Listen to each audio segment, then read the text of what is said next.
ఒక తోటలో ఒక కొమ్మలో ఒక పువ్వు పూసింది.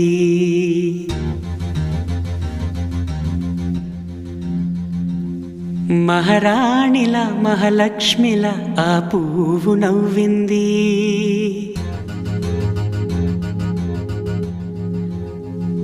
అలాగే నవ్వుతూ ఉండాలని,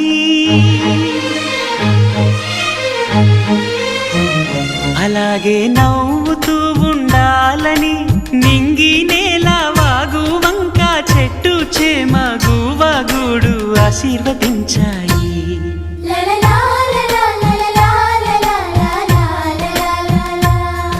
ఒక తోటలో ఒక కొమ్మలో ఒక పువ్వు పూసింది. మహారాణిలా మహాలక్ష్మిలా ఆ పువ్వు నవ్వింది.